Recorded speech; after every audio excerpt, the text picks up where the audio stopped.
ಹಬ್ಬ ಅಂದರೆ ಏನು ನೋಡಿ. ಎಲ್ಲರೂ ಇವತ್ತಿನ ದಿನ ಸಂಕ್ರಾಂತಿ ಹಬ್ಬವನ್ನು ಕೂಡ ಆಚರಿಸ್ತಾ ಇರ್ತಾರೆ.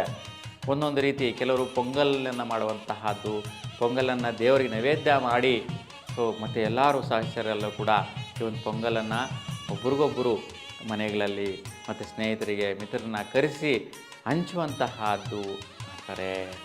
ಪೊಂಗಲ್ ಅನ್ನುವಂತಹದ್ದು ಸಿಹಿ ಪೊಂಗಲ್ಲು, ಬೆಲ್ಲದಿಂದ ಮಾಡಿರ್ತಕ್ಕಂತಹದ್ದು, ಹೆಸರುಬೇಳೆ, ಕಡಲೆಬೇಳೆ ಇವುಗಳನ್ನ ಮಿಶ್ರಣದಿಂದ ಮಾಡಿರ್ತಕ್ಕಂಥದ್ದು, ಘೃತ ಪಕ್ವವಾದಂಥ ತುಪ್ಪದಿಂದ ಮಾಡುವಂತಹ ಪದಾರ್ಥ ಆಗಿರುತ್ತೆ.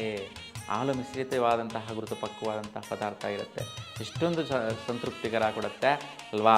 ಆ ಸಿಹಿಯನ್ನು ಯಾಕೆ ಹಂಚ್ತಾರೆ ಅಂದರೆ, ಇಲ್ಲಿಂದ ಮುಂಚೆಗೆ ನೋಡಿ ಘೃತ ಪಕ್ವವಾದಂಥ ಪದಾರ್ಥ ಸೇವಿಸ್ತೀವಿ, ಅದೇ ರೀತಿ ನಿಮ್ಮ ಜೀವನ ಇರಲಿ ಅಂತ ಹೇಳ್ಬಿಟ್ಟು ಆ ರೀತಿಯ ಒಂದು ಪದಾರ್ಥ. ಜೊತೆಗೆ ಈ ಒಂದು ಸಂಕ್ರಾಂತಿ ಹಬ್ಬ ಯಾಕೆ ಸಂಕ್ರಾಂತಿ ಅನ್ನುವಂಥ ಪದನ ಉಚ್ಚಾರ ಮಾಡ್ತಾರೆ ಅನ್ನೋದನ್ನು ಬಹುಮುಖ್ಯವಾಗಿ ನಾವು ತಿಳ್ಕೊಳ್ಳೋಣ. ನೋಡಿ, ಸಂಕ್ರ ಅಂತಂದ್ರೇನು? ಸೂರ್ಯನ ಸಂಕ್ರಮಣ ಅಂತ. ಸೂರ್ಯ ಸಂಕ್ರಮಿಸುವಂತಹ ಸ್ಥಿತಿಗೆ ಸಂಕ್ರ ಅಂತೇಳಿ ಹೇಳ್ತೀವಿ. ಕಾಂತಿ ಅಂತಂದರೆ ಉತ್ತರ ದಿಶೆಯಲ್ಲಿ ನಮಗೆ ಕಾಣಿಸ್ಕೊಳ್ಳುವಂತಹದ್ದು. ಅಂದರೆ ನಮ್ಮ ಭೂಮಿ ಸೂರ್ಯನಿಗೆ ಉತ್ತರದ ಕಡೆ ಕಾಣಿಸ್ಕೊಳ್ಳೋ ರೀತಿ ಚಲನೆ ಮಾಡ್ಕೊಂಡು ಹೋಗುತ್ತೆ. ಇನ್ನು ಎಷ್ಟು ದಿನಗಳ ಕಾಲ ಅಂತಂದರೆ ನೋಡಿ, ಉತ್ತರಾಯಣದಲ್ಲಿ 182 ದಿನ ನಮಗೆ ಸಿಗುತ್ತೆ. ದಕ್ಷಿಣಾಯನದಲ್ಲಿ ಕೂಡ 182 ದಿನ ಸಿಗುತ್ತೆ. ಅಂದರೆ 365 ದಿನಗಳಲ್ಲಿ ಅರ್ಧ ಭಾಗದ ದಿನಗಳು ಸೂರ್ಯನಿಗೆ ದಕ್ಷಿಣ ದಿಶೆ ಮತ್ತು ಉತ್ತರ ದಿಶೆಯಲ್ಲಿ ಕಾಣಿಸ್ಕೊಳ್ಳುವಂತಹದ್ದು. ಈಗಾಗಲೇ ಹೇಳಿದೆ ನಾನು, ಉತ್ತರ ದಿಶೆಯಲ್ಲಿ ಕಾಣಿಸ್ಕೊಳ್ಳುವಂತಹದ್ದು ಶುಭ ಕಾರ್ಯಗಳಿಗೆ ಶ್ರೇಷ್ಠ ಅಂತ. ಎಲ್ಲರೂ ಶುಭ ಕಾರ್ಯಗಳು ಮಾಡ್ಕೊಳ್ಳೋದಕ್ಕೆ ಪ್ರಯತ್ನ ಮಾಡಿ ಮುಂದುವರಿಸ್ಕೊಳ್ಳಿ. ಒಳ್ಳೆ ಡೇಟ್ಗಳನ್ನ, ಒಳ್ಳೆ ಲಗ್ನಗಳನ್ನು, ಮುಹೂರ್ತಗಳನ್ನು ಇಟ್ಟುಕೊಂಡು ಶುಭ ಕಾರ್ಯಗಳಿಗೆ ನಿರ್ಣಯ ಮಾಡ್ಕೊಳ್ಳಿ. ಮನೆಗಳನ್ನು ಕಟ್ಟಿಸ್ಕೊಳ್ಳೋವಂಥವ್ರು, ವ್ಯಾಪಾರ ವ್ಯವಹಾರ ಪ್ರಾರಂಭಿಸ್ಕೊಳ್ಳುವಂಥವ್ರಿಗೆಲ್ಲ ಶುಭ ಕಾಲ ಆಗಿರುತ್ತೆ. ಇನ್ನು ಈ ಸಂಕ್ರಾಂತಿ ಅನ್ನುವಂತಹದ್ರಲ್ಲಿ ಸೂರ್ಯನ ಸಂಕ್ರಮಿಸುವಂತಹ ಕಾಂತಿ ಅನ್ನುವಂತಹದ್ದು ನೋಡಿ. ಕಾಂತಿ ಅಂದರೆ ಉತ್ತರ ದಿಶೆಯಲ್ಲಿ ಕಾಂತಿಯನ್ನು ಕೊಡುವಂತಹದ್ದು. ಹಾಗಾಗಿ ಸೂರ್ಯನು ಧನುಸ್ಸು ರಾಶಿಯಿಂದ ಮಕರ ರಾಶಿಗೆ ಪ್ರವೇಶ ಮಾಡ್ತಾನೆ. ಹಾಗೆ ನೋಡಿ, ಮಕರ ರಾಶಿಯಿಂದ ಮಿಥುನ ರಾಶಿಯವರೆಗೂ ಸಂಚಾರದಲ್ಲಿರ್ತಕ್ಕಂತಹ ಸ್ಥಿತಿ. 12 ರಾಶಿಗಳಲ್ಲಿ 6 ರಾಶಿಗಳಲ್ಲಿ ಸಂಚರಿಸ್ತಾನೆ. ಮಕರ ರಾಶಿ, ಕುಂಭರಾಶಿ, ಮೀನರಾಶಿ, ಮೇಷ, ವೃಷಭ, ಮಿಥುನ. ನೋಡಿ, ಈ 6 ರಾಶಿಗಳಲ್ಲಿ ಸೂರ್ಯ ಸಂಚರಿಸುವಂತಹ 6 ತಿಂಗಳ ಕಾಲ ಉತ್ತರಾಯಣ ಕಾಲ ಅಂತ ಹೇಳ್ತೀವಿ. ಇದನ್ನೇ ಸಂಕ್ರಾಂತಿಯ ಪ್ರಾರಂಭದ ದಿನ ಆಗಿರೋದ್ರಿಂದ ಸೂರ್ಯನು ಸಂಕ್ರಮಿಸುವಂತಹದ್ದು, ಸೂರ್ಯನ ಕಾಂತಿಯನ್ನು ಕೊಡುವಂತಹ ದಿನ. ಅದಕ್ಕೆ ಸಂಕ್ರಾಂತಿ ಅಂತೇಳಿ ಹೇಳ್ತೀವಿ. ಸಂಕ್ರ ಪ್ಲಸ್ ಕಾಂತಿ, ಸಂಕ್ರಾಂತಿ ಅನ್ನುವಂತಹ ಪದ ಉಚ್ಚಾರಣೆಯಿಂದ ಈ ಹಬ್ಬವನ್ನು ಆಚರಿಸ್ತೀವಿ. ಮತ್ತು ವಿಶೇಷವಾಗಿ ಇವತ್ತಿನ ದಿನ ಸಿಹಿ ಪೊಂಗಲ್ ಜೊತೆಗೆ ಇನ್ನೊಂದು ಪದಾರ್ಥ ಕೊಡುವಂತಹದ್ದು ಏನಪ್ಪ ಅಂತಂದರೆ ನೋಡಿ, ಜಡತ್ವದಲ್ಲಿರ್ತೀವಿ. ವಿಪರೀತವಾದಂಥ ಮಂಜು ಕೂಡಿರ್ತದೆ. ಯಾಕೆಂತಂದರೆ ಪುಷ್ಯಮಾಸದಲ್ಲಿ ನಾನು ಹೇಳಿದ ಸೂರ್ಯನ ದೂರ ಭೂಮಿ ಸಂಚಾರ ಮಾಡಿದಾಗ ನಮಗೆ ಹಿಮವಾದಂತಹ ವಾತಾವರಣದಲ್ಲಿ ಭೂಮಿ ಹೋಗ್ತಾ ಇರ್ತಕ್ಕಂಥ ತಿಂಗಳಲ್ಲಿ ವಿಪರೀತವಾದಂತಹ ಒಂದು ಸಮುದ್ರದಲ್ಲಿರ್ತಕ್ಕಂಥ ನೀರು, ನದಿಗಳಲ್ಲಿರ್ತಕ್ಕಂಥ ನೀರು ಆವಿಯಾಗಿ ನಮ್ಮ ಭೂಮಿಯ ಮೇಲೆ ಚೆಲ್ಲುವಂತಹದ್ದು, ಹಿಮದ ರೂಪದಲ್ಲಿ ಬರುವಂತಹದ್ದಾಗಿರೋದ್ರಿಂದ ಪ್ರತಿಯೊಬ್ಬರು ಸಹ ಜಡತ್ವದಲ್ಲಿರ್ತಾರೆ. ಅದಕ್ಕೆ ದೈಹಿಕವಾಗಿ ನರಗಳು ಜಡತ್ವಾಗಿರುತ್ತೆ.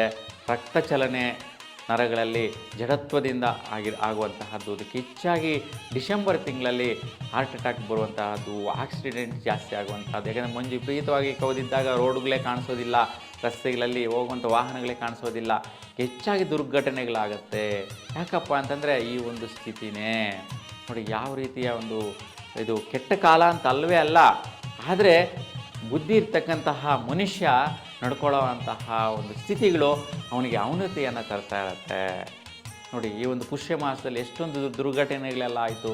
ನಾನು ಯುಗಾದಿ ಸಮಯದಲ್ಲಿ ಹೇಳಿದ್ದೆ, ಈ ವರ್ಷದಲ್ಲಿ ಏನೆಲ್ಲ ನಡೆಯುತ್ತೆ ಅಂತೇಳಿ ಹೇಳ್ಬಿಟ್ಟು. ಹಿಂದಿನ ವರ್ಷ 2024 ಯುಗಾದಿ ಸಮಯದಲ್ಲಿ ಹೇಳಿದ್ದೆ, ವರ್ಷ ಭವಿಷ್ಯ ಕಾರ್ಯಕ್ರಮದಲ್ಲಿ ಏನೆಲ್ಲ ದುರ್ಘಟನೆಗಳಾಗುತ್ತೆ ಅಂತ ಹೇಳ್ಬಿಟ್ಟು. ಅವೆಲ್ಲೂ ಕೂಡ ರಾಜಕೀಯವಾಗಿ ಬಂದಿರತಕ್ಕಂಥದ್ದಾಗಿರ್ಬೋದು, ತೊಂದರೆಗಳಾಗಿರ್ಬೋದು, ರಾಜಕೀಯ ನಾಯಕರು, ಪ್ರಮುಖವಾದ ನಾಯಕರು ನಮ್ಮ ಕರ್ನಾಟಕ ರಾಜ್ಯದಲ್ಲಿ ದುರ್ಘಟನೆಗಳಾಗುವಂತಹದನ್ನು ನಾವು ನೋಡಿದ್ದೀವಿ. ಮತ್ತು ಆಕ್ಸಿಡೆಂಟ್ಸ್ ಆಗುವಂಥದ್ದು, ಗ್ಯಾಸ್ ಎಫೆಕ್ಟ್ಗಳಿಂದ ಬ್ಲಾಸ್ಟ್ ಆಗಿ ತೊಂದರೆಗಳು ಬರುವಂತಹದ್ದು, ಗಂಡಾಂತರಗಳಾಗುವಂತಹದ್ದು ಅವೆಲ್ಲ ಕೂಡ ನಡೆದಿರ್ತಕ್ಕಂತಹದ್ದು ಈ ಒಂದು ಡಿಸೆಂಬರ್ ಮತ್ತು ಜನವರಿ 14ರವರೆಗೂ. ಈ ಒಂದು 2 ತಿಂಗಳಲ್ಲಿ ಸ್ವಲ್ಪ ಈ ಒಂದು ಸಮಸ್ಯೆಗಳು ಬಂದಿರುತ್ತೆ. ಅದೇ ರೀತಿ ಬಹಳಷ್ಟು ಜನ ಈ ಒಂದು ದೇವತಾ ದರ್ಶನ ಅಂತ ಹೇಳಿಬಿಟ್ಟು, ಏಕೆಂತಂದರೆ ಈ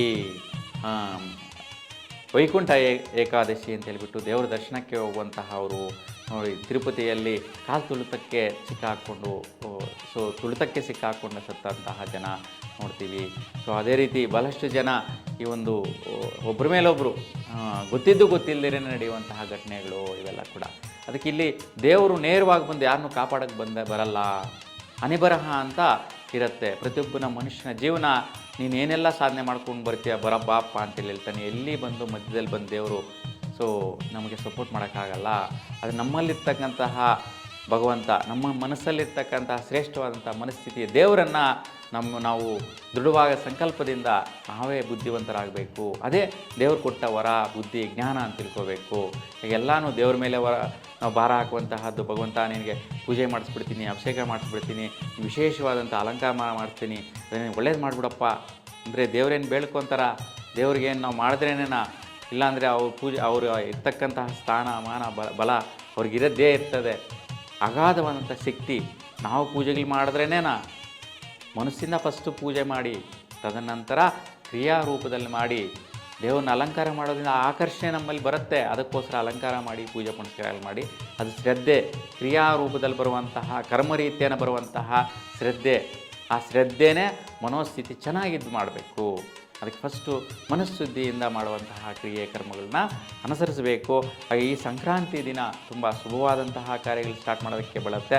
ಅದಕ್ಕೆ ಇವತ್ತಿನ ದಿನ ವಿಶೇಷವಾಗಿ ಈ ಒಂದು ರಕ್ತ ತುಂಬ ಹೆಪ್ಪುಗಟ್ಟುವಂಥ ಸ್ಥಿತಿ, ಅದಕ್ಕೆ ಜಾಸ್ತಿ ಹಾರ್ಟ್ ಅಟ್ಯಾಕ್ ಬರುವಂತಹದ್ದು, ನರಗಳು ತುಂಬ ಜಡತ್ವದಲ್ಲಿರ್ತಕ್ಕಂಥದ್ದು ಅವೆಲ್ಲವೂ ಕೂಡ ನಿವಾರಣೆ ಆಗೋದಕ್ಕೋಸ್ಕರ, ಮತ್ತು ಡೈಜೆಷನ್ ಪ್ರಾಬ್ಲಮ್ ತುಂಬ ಕಡಿಮೆ ಆಗೋಗಿರುತ್ತೆ. ಅದಕ್ಕೆ ಇವತ್ತಿನ ದಿನ ಸುಮಾರು ಈ ತಿಂಗಳು ಪೂರ್ತಿ ಈ ಒಂದು ಜನವರಿ 14ಗೆ ನೋಡಿ, ಬಹಳಷ್ಟು ಜನ ಒಂದು ವ್ಯಾಪಾರಸ್ಥರು ಈ ಒಂದು ಅಂಗಡಿ ಮಳಿಗೆಗಳಲ್ಲಿ ವಿಶೇಷವಾಗಿ ಒಂದು ಎಳ್ಳು, ಬೆಲ್ಲ ಮತ್ತು ಕಡಲೆಪಪ್ಪು, ಕಡಲೆ ಬೀಜ ಇವನ್ನು ಮಿಶ್ರಣ ಮಾಡಿರ್ತಕ್ಕಂತಹದ್ದು, ಮತ್ತು ಜೀರ್ಣಕ್ರಿಯೆ ಚೆನ್ನಾಗಾಗಬೇಕು ಅಂತ ಜೀರಿಗೆ ಮಿಶ್ರಣ ಆಗಿರ್ತಕ್ಕಂತಹ ಪಪ್ಪರ್ಮೆಂಟ್ಗಳನ್ನ ಮಿಕ್ಸ್ ಮಾಡಿರ್ತಕ್ಕಂಥದ್ದು, ಈ ಒಂದು ಪದಾರ್ಥಗಳನ್ನ ಪಾಕೆಟಲ್ಲಿ ಹಾಕಿ ಮಾರ್ತಾಯಿರ್ತಾರೆ, ಸೇಲ್ ಮಾಡ್ತಾಯಿರ್ತಾರೆ.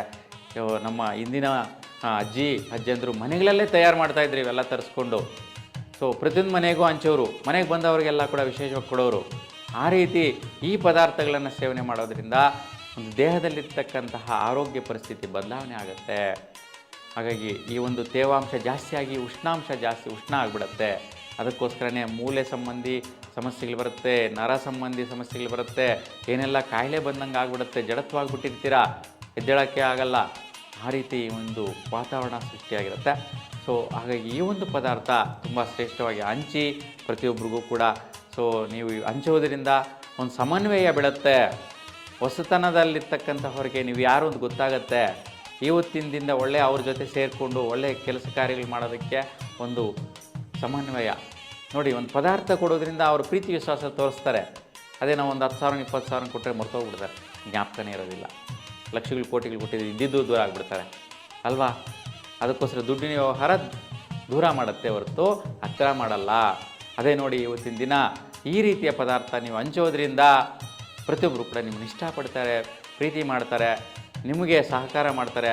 ನಿಮ್ಮ ಒಂದು ಕೆಲಸ ಕಾರ್ಯಗಳು ಅವ್ರ ಜೊತೆ ಸಮನ್ವಯ ಆಗುತ್ತೆ. ಒಂದು ವ್ಯಾಪಾರ ವ್ಯವಹಾರಕ್ಕೆ ಒಂದು ಬಾಂಧವ್ಯ ಬೆಳೆಯುತ್ತೆ. ಅದಕ್ಕೆ ವಿಶಸ್ ತಿಳಿಸ್ಬೋದು. ಹ್ಯಾಪಿ ಸಂಕ್ರಾಂತಿ ಅಂತೇಳ್ಬಿಟ್ಟು ಸಂಕ್ರಾಂತಿ ಹಬ್ಬದ ಶುಭಾಶಯಗಳನ್ನು ತಿಳಿಸ್ಬೋದು ನೋಡಿ. ಆ ಒಂದು ತಿಳಿಸುವಂತಹ ಒಂದು ಮಾತಿನ ಒಂದು ಪದಗಳೆಲ್ಲ ಬೇಕಾಗಿರೋದು. ಜೊತೆಗೆ ನೀವು ಕೊಡುವಂತಹ ಒಂದು ಉಪಚಾರ ಕೂಡ ತುಂಬಾ ಮುಖ್ಯವಾಗಿರುತ್ತೆ. ನಾವೇನು ಸಾವಿರಲ್ಲಿ ಖರ್ಚು ಮಾಡೋ ಅವಶ್ಯಕತೆ ಇರಲ್ಲ, ಲಕ್ಷಗಳು ಖರ್ಚು ಮಾಡೋ ಅವಶ್ಯಕತೆ ಇರಲ್ಲ. ಮಾಡಿ ತುಂಬ ಒಳ್ಳೆಯ ಒಂದು ಪ್ರತಿಫಲ ಸಿಗುತ್ತೆ. ಒಬ್ಬರೊಬ್ಬರು ಮನೆಗೆ ಹೋಗಿ ವಿಶೇಷ ಮಾಡೋದಕ್ಕೆ ಒಂದು ಅವಕಾಶ ಸಿಗುತ್ತೆ. ಬಹಳಷ್ಟು ಸಂಪ್ರದಾಯಸ್ಥರಲ್ಲಿ ಮನೆಗಳಲ್ಲಿ ಈ ಒಂದು ಪದ್ಧತಿಗಳಿದೆ. ವಿಶೇಷವಾಗಿ ಮನೆಗೆ ಹೋಗಿ ಕೊಟ್ಟು ಬರುವಂತಹದ್ದು, ಅರಿಶಿನ ಕುಂಕುಮ ಕೊಟ್ಟು ಈ ಒಂದು ಪದಾರ್ಥಗಳೆಲ್ಲವೂ ಕೂಡ ಕೊಟ್ಟು ಬರುವಂತಹದ್ದು ನಾವು ನೋಡ್ತೀವಿ. ಹಾಗಾಗಿ ಈ ಒಂದು ಪದ್ಧತಿಗಳನ್ನ ಅನುಸರಿಸುವಂಥದ್ದೇ ಸಂಕ್ರಾಂತಿ ಹಬ್ಬ ಆಗಿರುತ್ತೆ. ಈ ಹಬ್ಬ ನಿಮ್ಮೆಲ್ರಿಗೂ ಕೂಡ ಇವತ್ತಿನ ದಿನದಿಂದ ತುಂಬ ಶುಭವಾದಂತಹ ಕಾಂತಿಯನ್ನು ಕೊಳ್ಳಿ ಸೂರ್ಯ ದೇವ. ಆ ಸೂರ್ಯ ಭಗವಂತನ ಅನುಗ್ರಹ ನಿಮ್ಮಲ್ಲಿ ತೇಜಸ್ಸು, ತುಂಬ ಕ್ರಿಯಾಶೀಲತೆ ಅಭಿವೃದ್ಧಿ ಕೊಳ್ಳಿ. ಅಂತ ಭಗವಂತನಲ್ಲಿ ನಾನು ಪ್ರಾರ್ಥನೆ ಮಾಡ್ತಾ ನಿಮ್ಮೆಲ್ರಿಗೂ ಕೂಡ ಶುಭವಾಗಲಿ. ನಮಸ್ಕಾರ.